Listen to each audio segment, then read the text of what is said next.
Au nom du Père, du Fils et du Saint-Esprit. Amen. Chers frères et sœurs, aujourd'hui, premier dimanche de l'Avent, nous commençons une nouvelle année liturgique correspondant au cycle B. L'Avent est certainement un temps d'attente de la manifestation ou parousie du Christ. C'est aussi un temps de préparation à l'accueil du Messie qui vient et qui ne tardera pas à venir.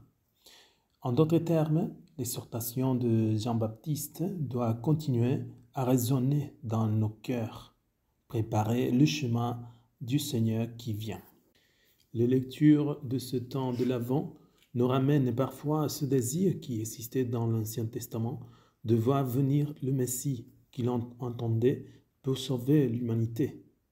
Nous retrouvons cette attente dans la première lecture du prophète Isaïe. Les paroles du prophète sont un plaidoyer plein d'urgence avec lequel il voudrait, pour ainsi dire, avancer la venue du Sauveur. Si tu déchirais les cieux, si tu descendais, les montagnes seraient ébranlées devant ta face.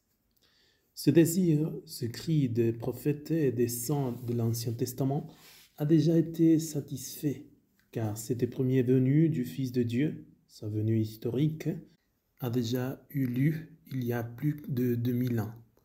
Jésus est né, a vécu, a souffert, est mort et est ressuscité sur terre dans notre histoire. Il a ainsi sauvé l'humanité perdue dans le péché.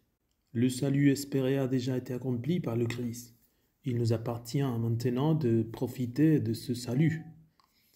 Par un seul homme, le péché est entré dans le monde et aussi par un seul, par le Christ, la grâce nous est parvenue.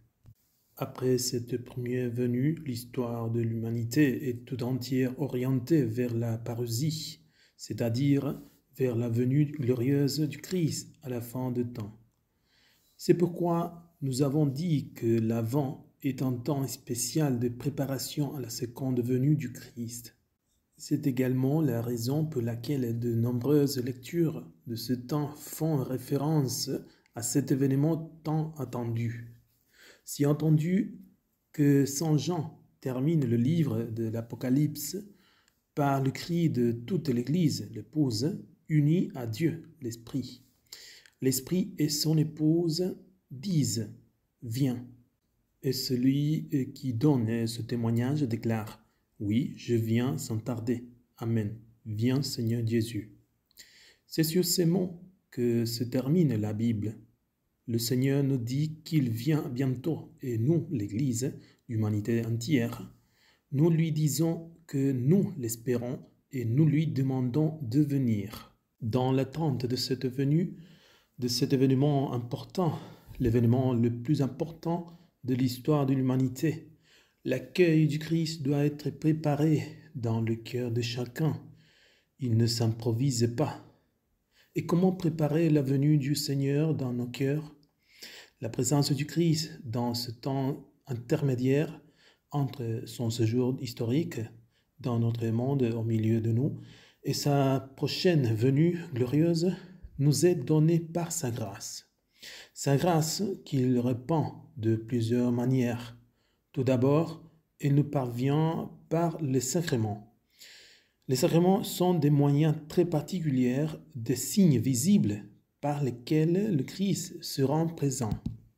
Dans le baptême, il efface notre péché originel et donne à chaque baptisé sa grâce, qui est sa vie même.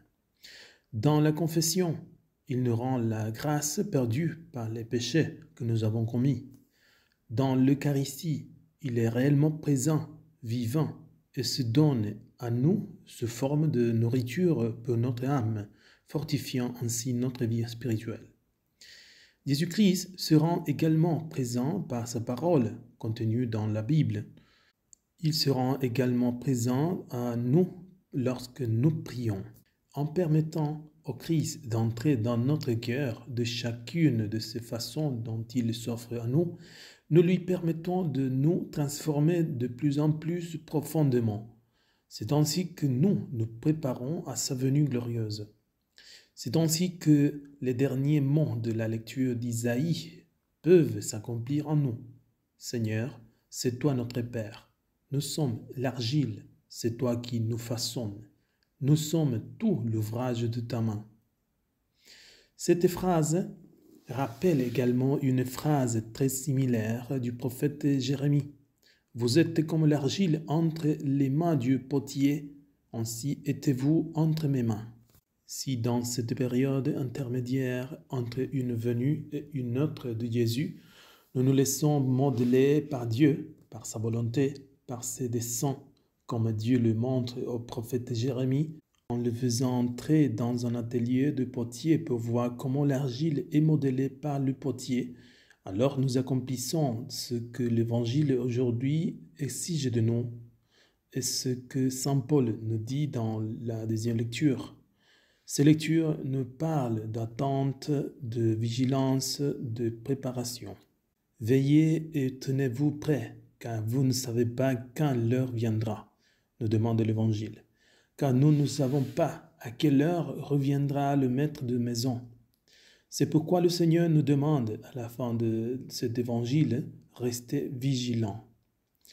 Si nous le faisons, si nous consacrons ce temps d'attente à nous préparer ainsi à la venue du Christ, en nous laissant modeler selon sa volonté et ses desseins, c'est lui-même qui nous fera persévérer jusqu'à la fin, comme nous le dit Saint Paul dans la deuxième lecture. Il nous rendra irréprochables jusqu'à la fin, jusqu'au jour de son avènement.